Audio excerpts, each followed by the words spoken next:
This is the Collector Car Podcast, the home for the auto enthusiast. Join Greg Stanley as he applies over 25 years of insights and analytical experience to the collector car market. He will interview the experts and throw in some fun stuff as well. Hello, everyone. This is Greg Stanley with the Collector Car Podcast. Today, I'm going to do a Arizona auction deep dive based on the auction week coming up in January, where all of the major auction houses have some really cool cars coming up for sale. So this is based on the insert provided by Sports Car Market in their most recent issue. It's the 2020 Insider's Guide to the Arizona Auction. So what I've done is I've taken 3 cars from each of the auction houses. I did not grab one from MAG, M-A-G, just because there wasn't a ton of information for that particular auction house. So in the Insider's Guide, each auction house picks a star car, a sleeper car / vehicle, because there's actually a couple of sleepers here that are not actually cars, which was really hard for me to research. And then I pick an additional one that I find interesting. So I'm going to review 7 auction houses, 3 cars at each. So that's 21 cars or vehicles I'm going to review. I'll mention the estimate as provided by the auction house if one is provided. I will provide the rating from a Hagerty valuation and number 1 condition for a measurement as far as values go. I'll also capture the 3-year trend, the 1-year trend. So most recent 3 years, how's that particular car performing? Most recent 1 year, which gives a little bit more accurate read on recent sales. And then I'll use the Sports Car Market's Platinum database to pull up the average dollars realized for that model at all auctions in the past, as well as some of the latest sales, 2 or 3 most recent sales, whether it was sold or unsold. So, and then finally, for each car, I know this is a lot, I will give you my best estimate as far as what the hammer price will be and why. And then in January, into January, I will capture what the cars actually sold for and how well I did. So if you've listened to some of the previous episodes where I had the collector car game, I forgot what I called it. Anyways, I'm pretty accurate. I do a lot of research. I think after, I want to say it was about 35 cars that came up to auction, my accuracy rating was over 98% accurate on cars that actually sold. When it came to the cars that did not sell, did not meet the minimum reserve, I want to say I was around 85%. That's a little bit of a curveball because for some reason I have a tendency to pick cars that don't sell. I don't know what that's all about. Obviously, the market's gone through a big shift, and it still is right now. So a lot of cars did not sell over the last 6 or 8 months as it adjusts to the realistic prices that are out there today. So we're going to, in no particular order, I'm going to start with Gooding and Company. Their star car is a 1948 Tucker 48.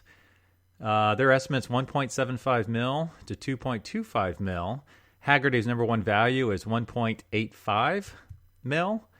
And on the 3-year trend, this particular car is actually down almost 9%. And the most recent 1-year trend is actually down 11%. So it's actually accelerated the decline recently. And the 3 most recent sales results are $900,000, $2 million, and $1.6 million. Obviously, that's a big gap. So the one that sold for $900,000 probably wasn't in the most original shape or had the wrong engine or reproduction engine. Don't know the specifics, so it's kind of a swag. The Sports Car Market average dollar value is at $1 million for all the Tuckers that have come up for auction. This goes back a ways. This goes back to like the 2010, 2009. So my notes on this car is it's a great color. It's like a silver bluish. It was one of the ones that was actually finished at the factory. It wasn't finished afterwards, once they went bankrupt. Let's say it has strong provenance. It's in some notable collections, and it has the original interior and engine. So this particular car, I'm going to call it missing the low estimate. I'm going to say it's going to come in at $1,650,000, missing the low estimate by $100,000. The reason being is the blue chip autos, they're down 5% as a whole versus a year ago, and Tuckers, like I said, are down 11% the latest 52 weeks. I don't think that trend has stopped. I think they're continuing to decline a little bit. So we'll see how well this one does.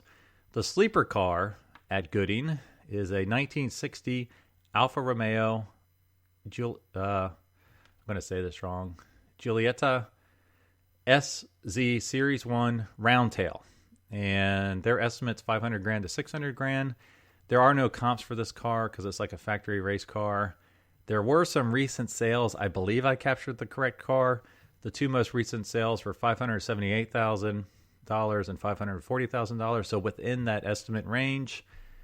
And I couldn't really get a trend, 1 year or 3 year trend, but I did make a note that the base alphas are up double digits. They're doing tremendously well. They're up like 21% in latest 1 year, 3 years. So I'm putting the estimate right in the middle. I'm guessing I'll do 550. And reason being that this is a lightweight factory race car with Zagato bodywork, has some race history. I think there's a little alpha fatigue in the market, but it's still strong. So if you listen to like Petrolicious, they're all about alphas. SCM's all about alphas. I think there's a little fatigue. I think people appreciate the cars, but people just, they've kind of heard enough. So I could be way wrong on that. They're really cool. And then my pick for Gooding is a 1965 Ferrari 500 Superfast, super rare car. The estimate on this one's $2.5 to $3 million.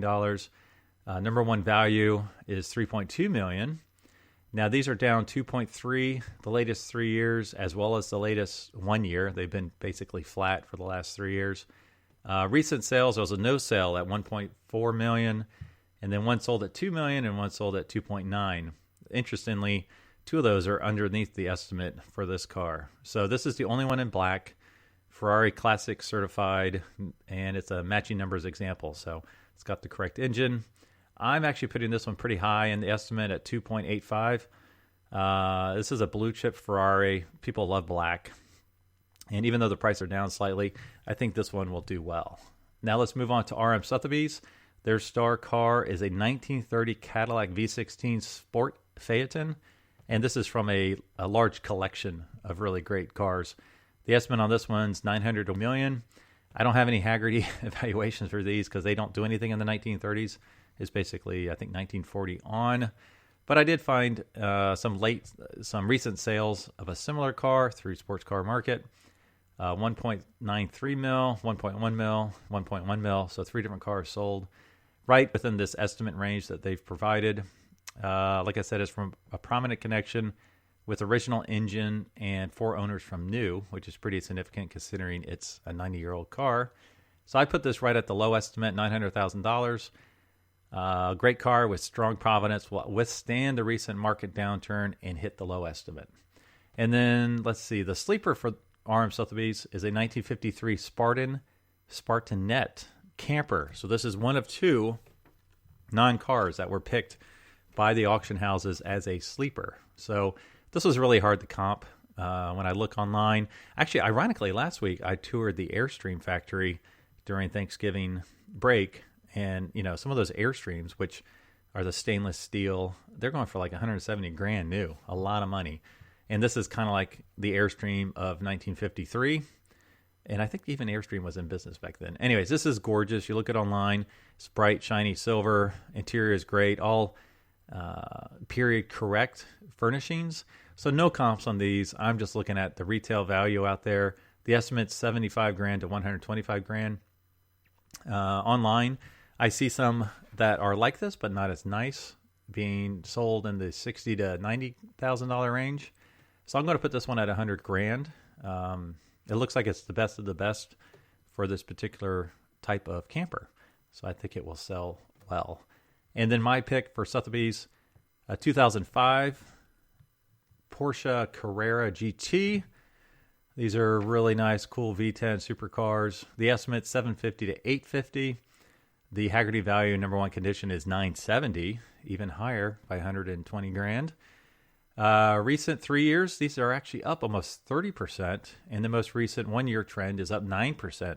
So really strong. And the most recent 3 sales results are 720, and 1.2 million.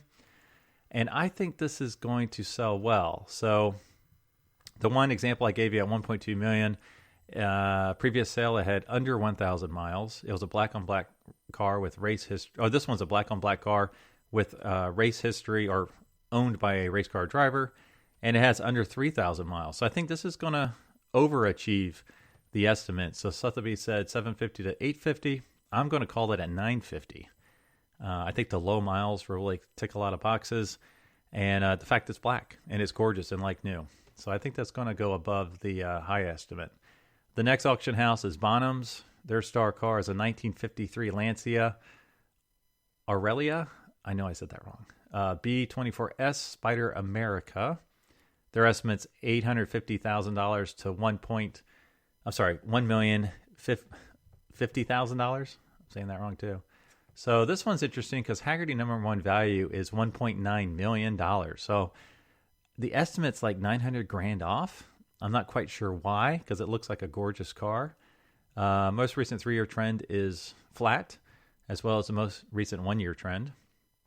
The comps, cars that actually sold, one sold for that was unsold at $875,000, and one sold for $1.9 million. And let's see, striking colors is like a dark aqua blue, coachwork by Pininfarina. I'm calling it at 1.65 mil. So I'm calling it, what is that?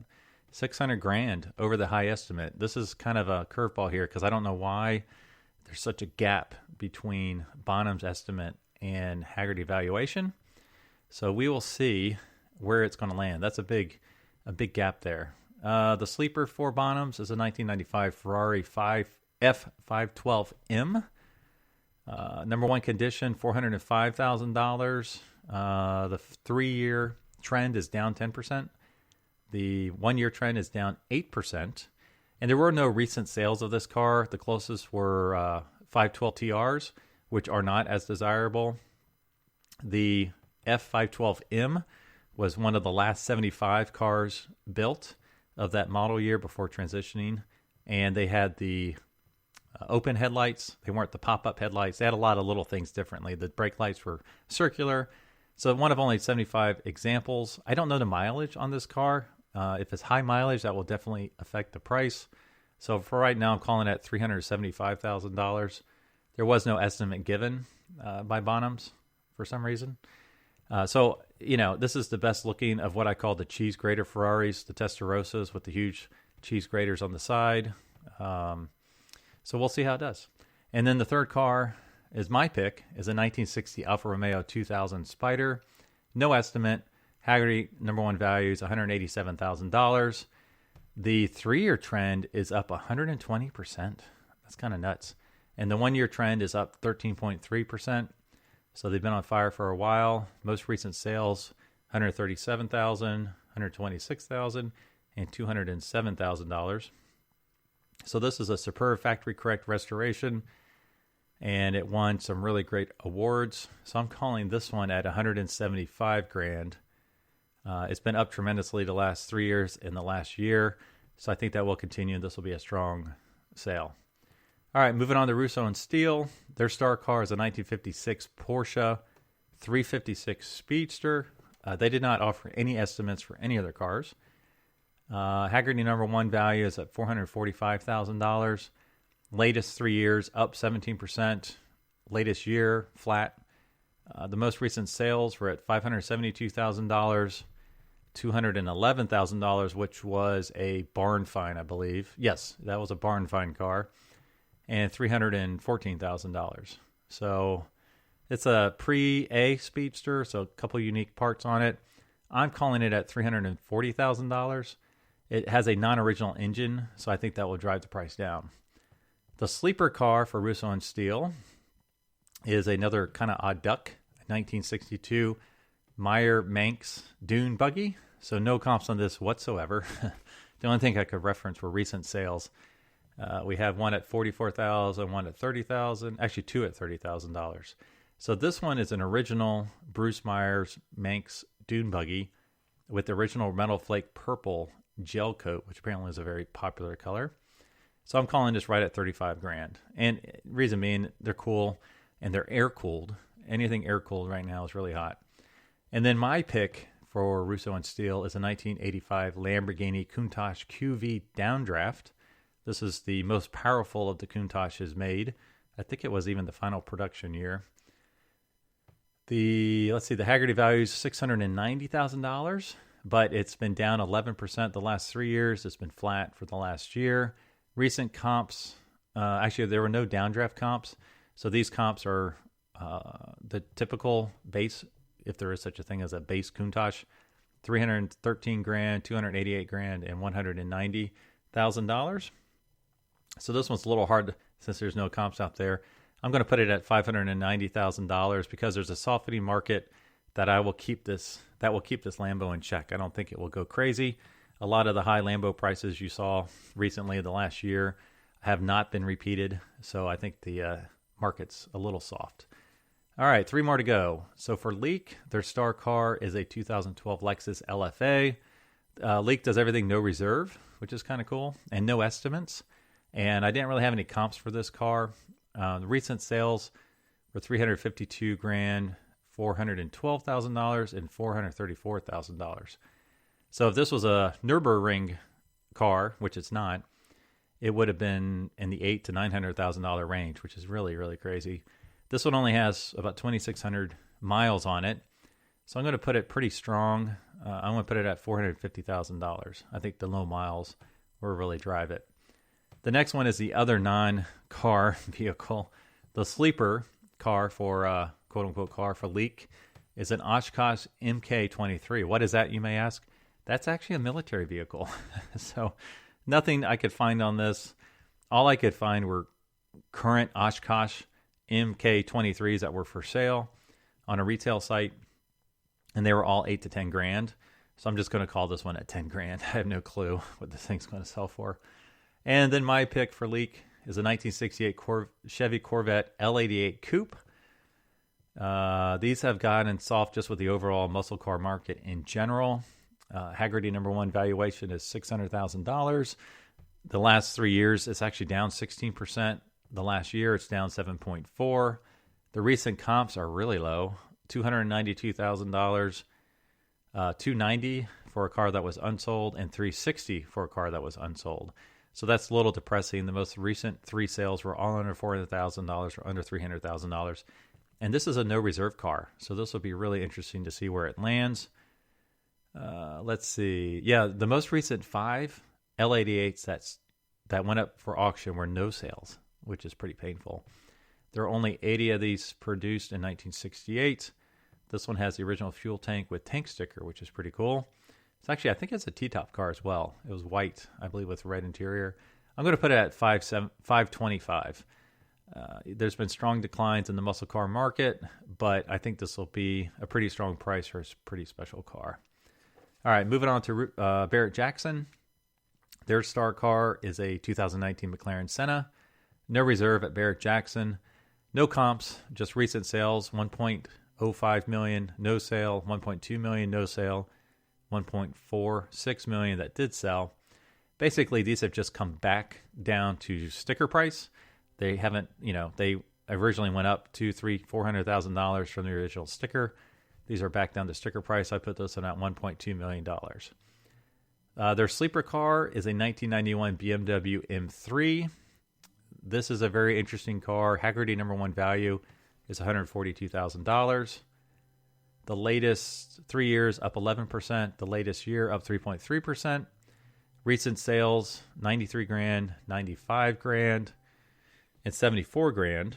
So this one was actually owned by Paul Walker, the actor that passed away in a Porsche Carrera GT a number of years ago from the Fast and the Furious franchise.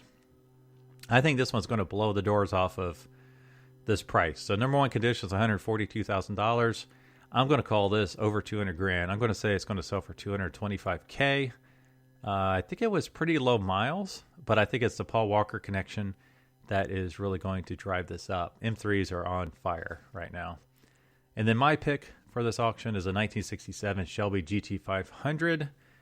Hagerty #1 value is $274,000. Latest 3 years, up 32%, 32.4%. Latest year, up 5.4%. Recent sales, $132,000, $202,000, $143,000. This is a really cool car. It's red. I think it had white racing stripes and black interior. A later car had the outboard lights. So it's really cool. I would call this the second prettiest, most desirable Shelby from the 60s. I guess I should say the Mustang Shelbys from the 60s, not counting the AC Cobras.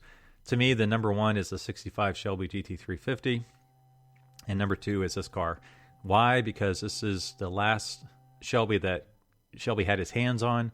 It was the first year of the 428 big block. It's the only Shelby that has dual quads from the factory. It's one of the most beautiful Shelbys. And the early ones had the inboard lights and the blinkers on the rear brake ducts. And I just think it's awesome. Now, this isn't including the unicorn Shelbys. And what are the unicorn Shelbys? The one-offs, like the 1965 GT350R models. There's only 36 of those. The 1966 GT350 convertibles, there are only 4 of those. 1967 GT500 convertible, supposedly there was only 1 of those. I don't know if it was a real one or not. And then also the 1968 Shelby Coupes, the Green Hornet. And I think the other one was called Little Red and was just recently found. Those are just one of one unicorn cars that are actually kind of ugly in my book because they're coupes. That's my own opinion. So, like I said, this is, in my mind, one of the best-looking Shelbys ever made. I'm going to call it at $265,000. I think it will do really well. This one also has AC, which is pretty rare. And the last one is Worldwide Auctioneers. Their star car is a 1971 Plymouth Cuda convertible. Hagerty has this at $810,000 in number 1 condition. This is a 440 car, not a 426 car. The latest 3 years, I find this hard to believe, but up 363%. The latest 1 year up 9.5%. There were no comps. They only made like 12 of these things. So no recent sales on these. So yeah, this is a rare car. OE gold certified, numbers matching. It was purchased by a MLB baseball player in 1987. I'm putting this at $760,000. It's a very rare big block. It's purple, cool colors. It won't bring top dollar, but it'll be pretty strong. And their sleeper car is a 1934 Auburn 850Y Custom Phaeton. No comps on this at all. No recent sales on this car at all. Nobody really digs into the 1930s car as much. I did find one for sale on Hemmings, and it was for sale, I think it was the same car, for $149,000. So one of only 285 produced, and this particular car is ACD certified, and it was gorgeous colors. It's like a silver with a red interior, and I'm putting this at $155,000. So this is kind of a shot in the dark, but we'll see how it goes. And then the one I picked for Worldwide is a 1957 DeSoto Adventurer convertible. Hagerty has this at $310,000. Latest 3 years is down 5.3%. Latest 1 year down 4.3%. The only recent comps I could find, $231,000, $127,000, and $198,000. So quite a bit softer than Hagerty's valuation. This one had no information. I don't know any history on it. It was gorgeous colors. So it was like a gold color with a gold interior, convertible, big fins on the back. So I'm putting this at $235,000. 1950s cars are declining, so I think that will affect it. I don't think 310 is realistic, but we will see. So that is all I have for this episode. Thanks for joining. Like I said, in January, I will recap how I did with a percent accuracy to see how well I did. All of this will be, if you want to see the nuts and bolts and the links associated with this, I will post it on my blog at thecollectorcarpodcast.com. And be sure to check out all the pics while I travel at the Collector Car Podcast on Instagram, which is where I'm most active. I do have some stuff on the YouTube channel here and there, including the podcast, if you'd rather listen to it on the YouTube channel. So thanks again, and we'll talk to you all next week. Thanks for listening to the Collector Car Podcast. Don't forget to give us a nice rating on iTunes and be sure to follow us on Instagram and everywhere else at the Collector Car Podcast.